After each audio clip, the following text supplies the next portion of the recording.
Hi there, I'm Liz Leary with Gather with LL, and this is Ultimate Offsite Insights, the importance of date selection. The first installment of Ultimate Offsite Insights had to do with finding your offsite's purpose, why this should be your first step, why it's so important, and then I included some best practices for identifying your event's purpose. The process for finding your offsite's purpose is the same no matter the size of your offsite. This is not the case for the rest of the planning process, including today's step, date selection. That's why, before I proceed with my advice for this step, I felt it was important that I explain how I classify small, medium, and large groups. Small teams I see as 5 to 25 people, medium teams 25 to 75 people, large teams 75 to 150 people. There are, of course, extra large groups, 150 plus, but I feel the guidance from the large teams can be scaled to fit. If you have any questions on how to do that, you can always shoot me an email from my Let's Chat page. Okay, with that said, let's jump into today's ultimate offsite insight, the importance of date selection. The importance of date selection. You might be surprised to find that picking a date for your offsite is one of the tasks organizers find the most stressful, especially if they have large teams. The dreaded date dance, as I like to call it, doesn't have to be a source of frustration and anxiety. In most cases, the reason people find this task so difficult is because they're simply being too flexible with the options. In my humble opinion, there are really only two ways to efficiently pick a date for your offsite, but several ways to funk it up. Let's go over that how to do it first. How to pick dates the LL way. Number one, select date ranges. There will likely be a few people that must attend your offsite, such as managers or session leads. Follow these steps to acquire your date ranges. One, get key players' availability or preferred timelines first. Depending on how many key players you have, you could poll them or just have them DM you their availability via Slack or email. Do this without looping in the rest of the team. They'll know soon enough. Two, create an availability matrix.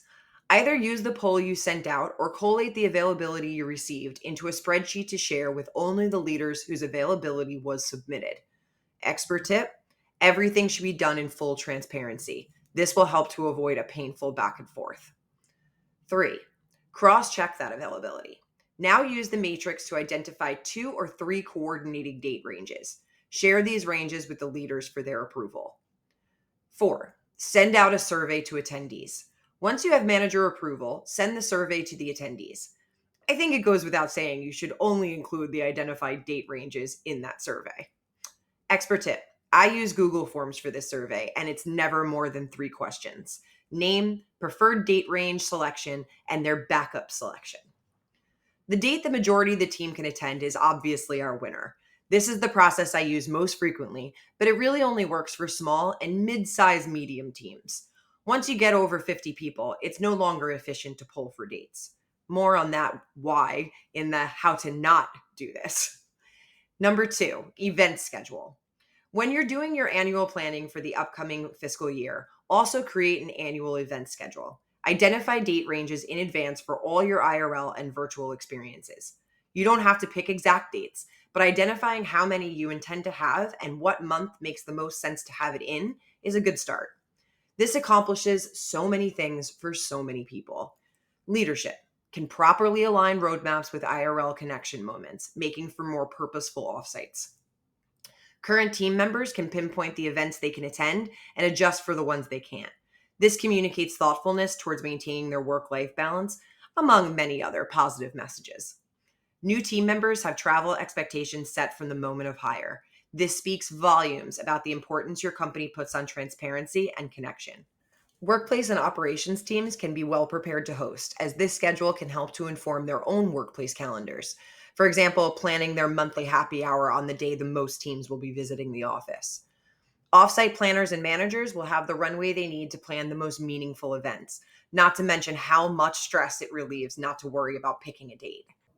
Honestly, these examples are only the tip of the iceberg when it comes to the benefits of an event schedule. Not only does it make every event feel more intentional, but it has positive effects in all areas of the company, including financially. Simply put, it pays to plan ahead. How not to pick dates. Okay, I'm going to assume the majority of people reading this have a lot of experience with date selection. You might have even thought my above suggestions were kind of obvious. However, I know there are a fair amount of you out there who are currently pondering this question. I do both those things, and somehow I still get pulled into the dreaded date dance. What gives? Well, in my experience, you probably made one of these common missteps, aka how not to pick a date. Asked the entire group at once. Classic mistake of well meaning Democratic managers. While we appreciate your desire to make it a group decision, this approach almost always ends up in chaos. 1,000 dates are suggested, and you end up with more blackout dates than availability. Unless you are a super small team, we're talking like 5 people, never make it a group effort. Discussed over Slack or email. I don't think I have to explain how freaking confusing those convos can get. So many threads and suggestions, everyone voicing all the reasons why this date or that date doesn't work. It's always a mess. Do yourself a favor and just send a survey. You can then organize that information on your own and only share the dates with the team once the decision is obvious. Try to please everyone. It is rare that you get 100% attendance on teams over 15 people, and that's okay. If necessary, you can find intentional ways to incorporate those who cannot attend. Trying to move around dates to accommodate everyone is a frustrating practice. Offered too many options. At most, you should offer 3 date ranges, preferably in the same quarter. Like too many cooks in the kitchen, the same can be said for too many dates on the calendar. Besides, no matter how many date ranges you throw out, it always comes down to 2. Why not just start there? Didn't communicate blackout dates upfront. Not everyone celebrates the same holidays. So when you're asking for availability for a certain time frame, make sure to include a list of blackout dates for the leaders to consider in their responses. Otherwise, you chance having to repeat the process when somebody books right over a holiday weekend. That said, don't offer dates on or near a holiday weekend. This might seem like common sense, but I'm not talking about obvious holidays like Christmas. For example, a manager is struggling to find available days in June for their offsite. They finally find a few open days, but the last day of the offsite would be the Friday of July 4th weekend in the US. This doesn't seem like a big deal, but trust me, it's a very inconvenient date for a whole lot of people. Offering dates like this will undoubtedly affect your attendance rate. Try to avoid any of your offsite days falling on or within one day of a holiday or long weekend. Story time. In January 2022, the world was just starting to regain some normalcy. Atlassian had officially opened up travel after 2.5 years, and people were starting to have IRL experiences again. As the Trello employee experience manager, I was eager to start designing events for our teams. However, after what we had just been through, there was bound to be a myriad of emotions about IRL experiences: anxiety, excitement, fear, anticipation.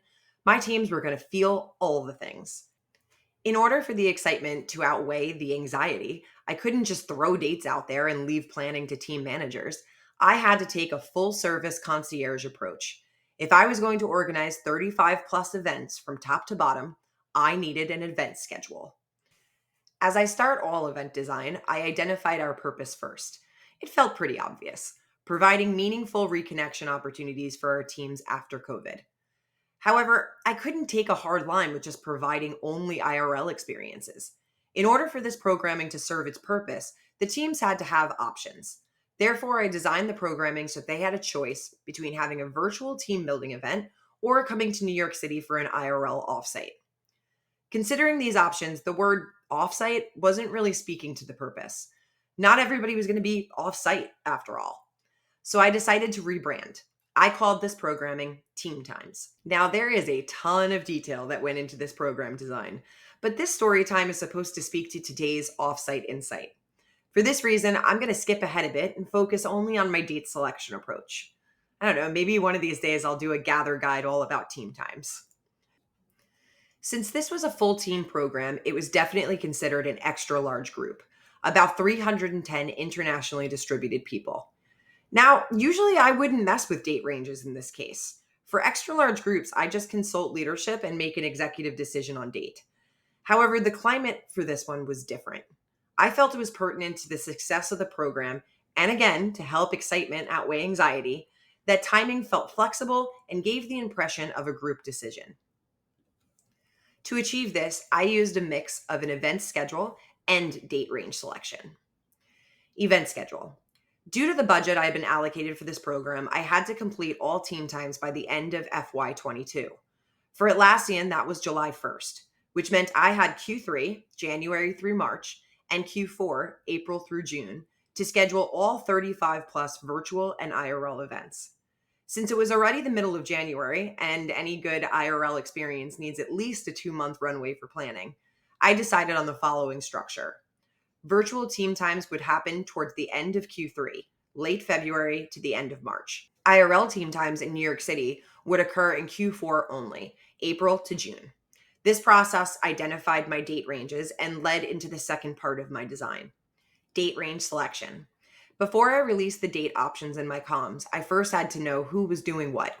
I created surveys for the managers to share that anonymously polled their teams for their preferred offsite model, virtual or IRL. Expert tip: I designed the surveys to be anonymous because I didn't want anyone to have to explain why they didn't want to travel. It's none of our business. Also, calling out those who preferred virtual risked alienating them from the team members who wanted to travel. Once we knew what model the team had chosen, I had the managers share a second survey that identified the date ranges available to them based on their choice.